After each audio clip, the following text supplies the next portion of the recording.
नमस्कार बंधुरा केमन आছেন सबाई शेयर बाजार शिखुन এই এপিসোডের ভিডিও নাম্বার 3 বা 3 নম্বর ভিডিও পার্ট 1 পার্ট 2 যদি না দেখে থাকেন তো অবশ্যই দেখবেন অনেক নতুন কিছু শিখতে পারবেন। আজকের ভিডিওতে প্রায় 10টা বা 12টা কোম্পানি বা শেয়ার নিয়ে আলোচনা করব যেইগুলোতে ডিআইআই অর্থাৎ মিউচুয়াল ফান্ড পাগলের মতো শেয়ারগুলোকে বাই করছে। পাগলের মতো মাথা খারাপ হয়ে যাবে আপনাদের দেখলে। 5% 10% করে প্রতিটা শেয়ারে মিউচুয়াল ফান্ডের স্টেক বাড়ছে। এইভাবেও কিন্তু আমরা শেয়ার মার্কেটে ভালো স্টক খুঁজে বের করতে পারবো। ডিআইআই বলতে কি? ডিআইআই বলতে ডোমেস্টিক ইনস্টিটিউট ইনভেস্টর অর্থাৎ মিউচুয়াল ফান্ড। শেয়ার মার্কেটে নতুন হোক বা পুরনো সবাই কিন্তু মিউচুয়াল ফান্ডে এসআইপি করছে। তো এক একটা মিউচুয়াল ফান্ডের কাছে কয়েক হাজার হাজার লক্ষ লক্ষ কোটি টাকা যাচ্ছে। এবার তারা সেই টাকা নিয়ে কী কাজ করছে? তারা সেই টাকাকে কোনো স্টকে ইনভেস্ট করছে।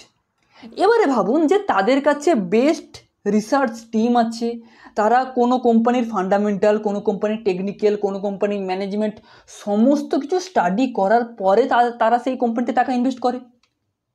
সো তারা কন্টিনিউ যদি টাকা ইনভেস্ট করতে থাকে তাহলে এটা দেখে সাধারণভাবে কি বুঝবো যে সেই কোম্পানির ফান্ডামেন্টাল ভালো বা ফিউচারে গিয়ে গ্রো করতে পারে, সাধারণ কথা। তো তারা যখন কোম্পানিতে স্টেক বাড়াচ্ছে, তারা যখন শেয়ারগুলোকে কিনছে, তার মানে 90% ক্ষেত্রে এটা হয় তারা সেই কোম্পানিতে ইনভেস্ট করে রিটার্ন করবে এবং সেই কোম্পানির শেয়ার প্রফিট দিতে পারে। সো আমাদের দেখতে হবে যে কোন কোম্পানিতে ডিআইআই স্টেক বাড়াচ্ছে, কোন কোম্পানিতে এফআইআই তাদের স্টেক বাড়াচ্ছে। এবারে সেই কোম্পানিকে আমাকে একবার নিজে রিসার্চ করে তারপরে আমি বাই সেল ডিসিশন নিতে পারি। তো আজকের ভিডিওতে প্রায় 10টা বা 12টা কোম্পানি নিয়ে আলোচনা করবো। হ্যাঁ, ভিডিও স্টার্টিংয়েই বলবো কোনো বাই সেল অ্যাডভাইসার নয়, আমি বাই সেল রেকমেন্ড করছি না। কোন কোম্পানিতে ইনভেস্ট করবেন না করবেন সেটা আপনার ব্যক্তিগত ব্যাপার। ভালো খারাপ সমস্ত কোম্পানি নিয়ে আজকে ভিডিও তুলে ধরবো। আমি জাস্ট দেখাচ্ছি যে কোন কোম্পানিগুলোতে ডিআইআই তাদের স্টেক বাড়ছে। এরপরে 10টা কোম্পানির মধ্যে আপনাকে রিসার্চ করতে হবে, আপনাকে স্টাডি করতে হবে যে কোনটা ভালো না কোনটা খারাপ। অন্ধের মতো বাই করবেন, লস আপনার হবে। প্রথমেই ক্লিয়ার কাট, কোনো রেকমেন্ডেশন নয়, ওকে। এবং হ্যাঁ, আপনি যদি আমার সঙ্গে পার্সোনালি যোগাযোগ করতে চান বা সুইং ট্রেডিং শিখতে চান, করতে চান, তাহলে অবশ্যই আমার সঙ্গে হোয়াটসঅ্যাপে যোগাযোগ করতে পারেন। নিচে দেওয়া হোয়াটসঅ্যাপ নাম্বার পেয়ে যাবেন, সেখানে সিম্পলি হাই লিখে মেসেজ করবেন। সেখানে আমি আপনাকে সমস্ত কিছু স্টাডি কীভাবে করতে হয়, কীভাবে শিখতে হয় সমস্ত কিছু আলোচনা করব, ওকে। দেখুন, প্রথম যে কোম্পানিটি, সেই কোম্পানিটি হচ্ছে এশিয়ান পেন্টস। এশিয়ান পেন্টস এই কোম্পানি যদি আমরা ডিআইআই হোল্ডিং দেখি তাহলে দেখতে পাবো যে ডিআইআই এই কোম্পানিতে 10 ছিল, 15 হলো, 20 হলো। তাহলে বুঝেছেন যে কি পরিমাণে ডিআইআই বাড়ছে। এশিয়ান পেন্টস সেক্টরের মধ্যে লার্জেস্ট কোম্পানি, ওকে। সো লার্জ কোম্পানি ডিআইআই কিনছে, খুব ভালো জিনিস, স্টাডি করুন। এইসব কোম্পানিকে খুঁজে বার করতে হবে। দেখুন, আপনাদের কী কাজ হচ্ছে, আমি ভিডিও বানালাম বা কোনো কেউ ইউটিউব চ্যানেল থেকে ভিডিও বানালো, আপনারা দেখে নিলেন যে এই শেয়ারটা, গিয়ে ফট করে গিয়ে বাই করলেন না, এটাই ভুল, এই জন্যই লস হচ্ছে। আপনাদের কি কাজ করতে হবে, আপনি নামটা জেনে গেলেন যে এশিয়ান পেন্টস, এবার আপনি গুগলে গিয়ে আপনার রিসার্চ যতটা শিখেছেন ফান্ডামেন্টাল, সেই অনুযায়ী আপনি দেখুন যে এই কোম্পানি কোন কোন জিনিসগুলো ভালো, কোন কোন জিনিসগুলো খারাপ আছে। আপনার যদি মনে হয় তখন আপনি বাই করবেন। অন্ধের মতো শেয়ার মার্কেটে টাকা ইনভেস্ট করবেন, তবেই লস হবে। জেনে বুঝে ইনভেস্ট করলে খুব বেশি লস হয় না। শেয়ার মার্কেট থেকে মানুষ টাকা ইনকাম করতে আসে, কিন্তু টাকা লস করে কেন? বিভিন্ন টিপস, বিভিন্ন অ্যাডভাইজার ভিডিও দেখে ইনভেস্ট করছে অন্ধের মতো, এই জন্যই লস করে, ওকে। সো এইগুলো করবেন না। আপনি আমার ভিডিওগুলো দেখছেন, শিখুন, শেখার উপরে জোর দিন। শিখলে লার্নিং হলে আর্নিং অবশ্যই হবে। সো এই কোম্পানিকে দেখলেন যে এশিয়ান পেন্টস, ডিআইআই তাদের স্টেক ম্যাসিভ পরিমাণে বাড়াচ্ছে, ম্যাসিভ 13 থেকে 15, 15 থেকে 20, ম্যাসিভ পরিমাণে। এরপরে চলুন দ্বিতীয় কোম্পানি নিয়ে আলোচনা করছি। এরপরে দ্বিতীয় যে কোম্পানিটি সেটা হচ্ছে বিশাল মেগামার্ট। এখানেও দেখুন ডিআইআই তাদের স্টেক ছিল 9%। আমি একটু তুলে দিচ্ছি উপরে। ডিআইআই তাদের স্টেক আগে ছিল 9%, তারপরে 12, তারপরে দেখুন 27%। তাহলে বুঝতে পারছেন যে কী পরিমাণে ডিআইআই বাড়ছে। মিউচুয়াল ফান্ড, সো এটা তো একটা ইন্ডিকেট হয় না যে মিউচুয়াল ফান্ড এইসব কোম্পানিগুলোকে কিনছে। তারা কিনছে কেন কিনছে? যথেষ্ট ভালো কোম্পানি, তারা অ্যানালিসিস করে দেখেছে বলে কিনছে, তাই না? সো দেখুন 9% থেকে 12%, 12 থেকে 27%, তাহলে কী পরিমাণে বাড়ছে। এই কোম্পানিগুলো আপনারা নজরে রাখবেন, বাই করতে বলছি না, নজরে রাখবেন, ওকে। এবং যদি হ্যাঁ, কষ্ট করে ভিডিও বানাচ্ছি, যদি ভিডিওটি ভালো লাগে, আমার কাজ যদি পছন্দ হয়, তো প্লিজ একটা লাইক করবেন এবং কোন জায়গাতে ভালো লেগেছে বা কতটা শিখতে পেরেছেন অবশ্যই কমেন্ট করে জানাবেন। আমি আপনাদের কমেন্টের অপেক্ষায় রইলাম। তো চলুন 3 নম্বর স্টকটি দেখাচ্ছি। 3 নম্বর যে স্টকটি সেটা হচ্ছে কেনস টেকনোলজি, সেমিকন্ডাক্টর সেক্টরের মধ্যে কাজ করে। এবং এই কোম্পানির দেখুন এখানে ডিআই 16% ছিল, 15 হলো, কমে গিয়েছিল 16, এখন হঠাৎ করে এই কোয়ার্টারে এসে 22%। তাহলে দেখুন 16% থেকে 22%, মানে কত পার্সেন্ট জাম্প। এটা কেন হচ্ছে? কারণ ডিআইআই মিউচুয়াল ফান্ড এরা দেখছে যে এই কোম্পানির ফিউচারে গিয়ে পোটেনশিয়াল আছে। এটা একটা মাধ্যম, এইরকম হাজারো মাধ্যম আছে যেইগুলোর মাধ্যমে আমরা ভালো ভালো স্টকগুলোকে খুঁজে বের করতে পারি। ওকে, তো কেনস টেকনোলজি 3 নম্বর স্টক বা কোম্পানি। ওকে, তো চলুন এরপরে 4 নম্বর কোম্পানি নিয়ে আলোচনা করছি। এরপরের 4 নম্বর কোম্পানিটি হচ্ছে স্টার হেলথ কেয়ার সেক্টরে কাজ করছে। ডিআইআই সেগমেন্ট যদি আমরা দেখি তাহলে দেখতে পাবো যে 17 ছিল, একটু কমে গেছে, তারপরে হঠাৎ করে এই কোয়ার্টারে দেখুন 21%, মানে 15% থেকে ডাইরেক্ট 21%, মানে 6%-এর জাম্প। এইগুলো কেন হচ্ছে? ডিআইআই কেন কিনছে? কারণ কোম্পানির মধ্যে গ্রোথ বা কোম্পানির ব্যবসা ভালো চলছে বা আগামী দিনে বাড়তে পারে। আমরা শেয়ার মার্কেটে এসে ভালো স্টক খুঁজছি। আমি মানে কথাটা কি বোঝাতে চাইছি যে আপনি শেয়ার মার্কেটে এসেছেন, আপনি শেয়ার মার্কেটে এসে খুঁজছেন যে ভালো কোম্পানি দেখার জন্য আপনাকে ফান্ডামেন্টাল স্টাডি করতে হবে। সো আপনি তো নতুন, ফান্ডামেন্টাল এত কিছু জানেন না। তো যারা মিউচুয়াল ফান্ডে বড় বড় অ্যানালিসিস্ট, যারা ফান্ডামেন্টাল অ্যানালিসিস করে কোনো কোম্পানিকে নির্বাচন করছে, সো আপনি সেই কোম্পানি দেখুন, স্টাডি করুন, তাই না? সহজ ভাষায় আমার কাছে এসেছেন, আমি চেষ্টা করব খুব সহজে আপনাদের শেয়ার মার্কেটে বুঝিয়ে দেওয়ার জন্য। ওকে, তো চলুন পরের স্টকটি নিয়ে আলোচনা করছি।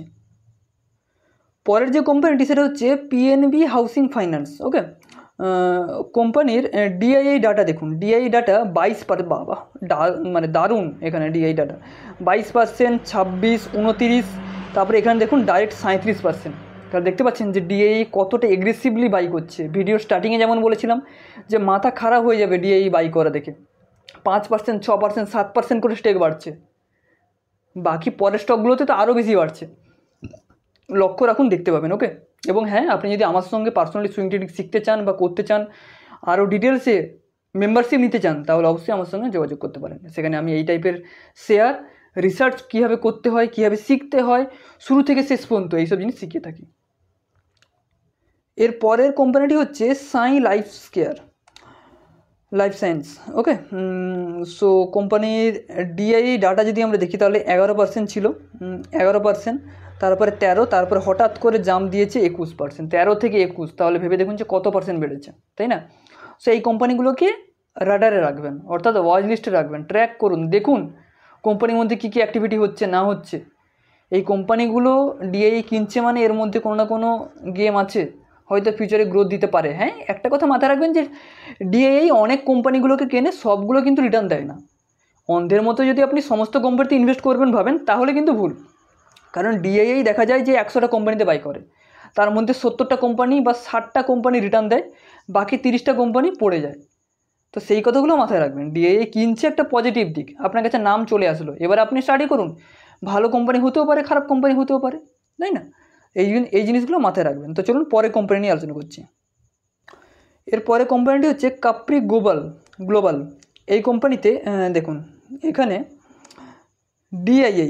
ডিআইআই যেমন বেড়েছে, এফআইআইও বেড়েছে সেমভাবে। দেখুন এফআইআই যেখানে 0 ছিল হঠাৎ করে 4, ডিআইআই যেখানে 14% ছিল হঠাৎ করে 20, 6% বেড়ে গেল, তাই না?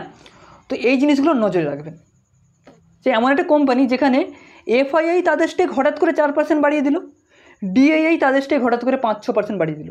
এই জিনিসগুলো নজর রাখবেন। কোম্পানির নাম হচ্ছে কাপ্রি গ্লোবাল ক্যাপিটাল। তো চলুন পরের স্টক নিয়ে আলোচনা করছি।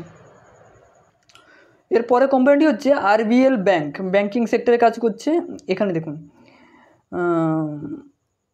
ডিআইআই বা এফআইআই যদি আমি ধরি তাহলে 13% ছিল ডিসেম্বরে, 2025-এর মার্চে 14, তারপরে 2025-এর জুনে, অর্থাৎ এই কোয়ার্টারে 17%।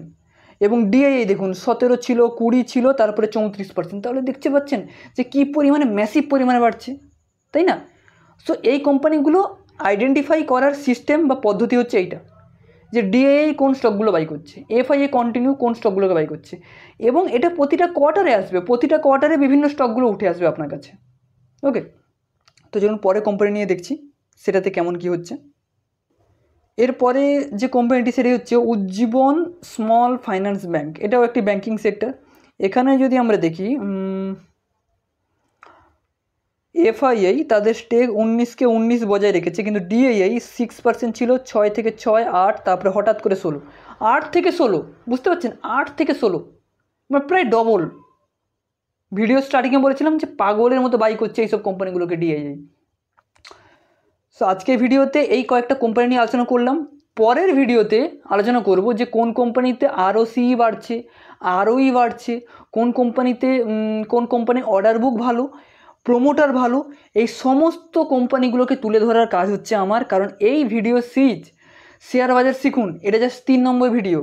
এখানে আমি চেষ্টা করব আরও পরবর্তীকালে আরও বিভিন্ন কোনো কোম্পানিকে কী পদ্ধতিতে তুলে ধরা যায় সেগুলো আপনাদের সঙ্গে তুলে ধরতে। তার জন্য প্লিজ রিকোয়েস্ট করব, আপনি যদি নতুন হয়ে থাকেন, শিখতে চান, তাহলে ইনভেস্ট শিখুন চ্যানেলটিকে সাবস্ক্রাইব করে রাখুন। এবং আপনি যদি আমার সঙ্গে যোগাযোগ করতে চান, ফ্রি হোয়াটসঅ্যাপ নাম্বার দেওয়া আছে, সেখানে আমার সঙ্গে যোগাযোগ করতে পারেন। কোনো সমস্যা হচ্ছে, কিছু শিখতে চান, অবশ্যই যোগাযোগ করতে পারেন। দেখা হচ্ছে পরের ভিডিওতে।